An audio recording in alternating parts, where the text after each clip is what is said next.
How's it going, everybody? This is BeatTheBush. It seems like the more I travel, the cheaper I can get it. Today I'm going to share with you 10 tips I use in order to get my travel expenses really low. 1. You can go to the airport with public transportation. Yes, it takes longer, but it's fine if you plan for it. You might have to allocate extra time at first, but once you know how to do it, you tend to use less buffer time. For example, I took bus and BART to the SFO for only $14. An equivalent Uber ride would have cost $40. 2. Bring your own first meal.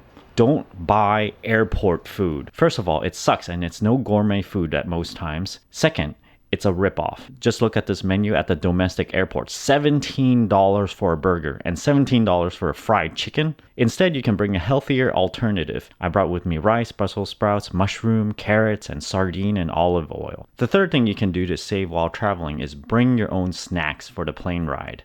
I have over here some chips just in case I get hungry. Check out how large a bag gets when it's in high altitude. This might be fun for kids. If you're using a cheap airline, you might want to bring your own entertainment because most of them do not even have their own entertainment console. You can see here I went on Alaska Airlines and I used my phone, and there's like a little spot for you to put a tablet.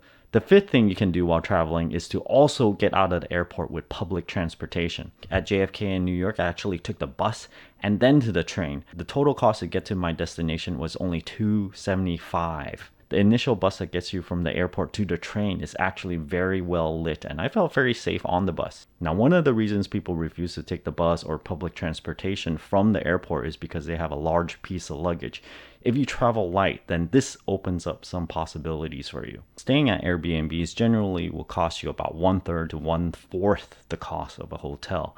So you guys might want to do it. Check out my Airbnb referral link down in the video description below. Sometimes people prefer to have a fancier hotel, sort of get the whole experience, kind of indulge yourself in everything. To me, a temporary, very nice place to stay means very little to me, so I tend to spend very little on accommodations. The seventh thing you can do is let your passion lead your travels rather than going to all the touristy hotspots. I generally exhaust my tourist destinations pretty quickly, and I tend to not really like museums either. So my entertainment is really just meeting people and setting up meetings with finance companies. If, let's say, you have a hobby of train sets or something, whatever subject it is, I'm sure there are other people to meet, there are conventions to go to. So plan your travels around your interests, and you're going to end up meeting a lot more interesting people than just kind of seeing the sights all the time. The reason I think I'm able to avoid a lot of these tourist destinations is because once you've seen enough observatory towers,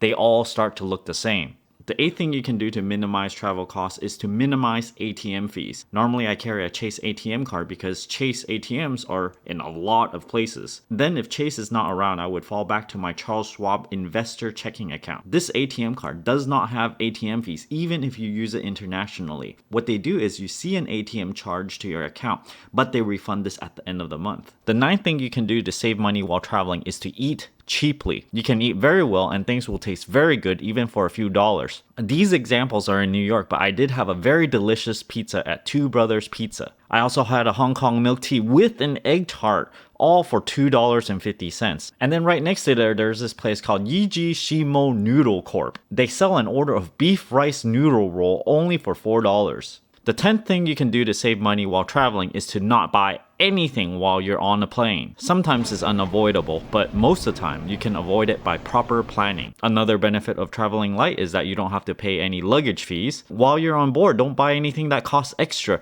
You do not really need another hour or two of Wi-Fi while you're flying. I hope you guys can make use of these 10 tips. You can travel for a lot cheaper than you think. Don't forget to give me a like. Let me know if you use any of these cheap traveling tips. And as always, don't forget to push that subscribe button and ring that bell icon. Thanks for watching.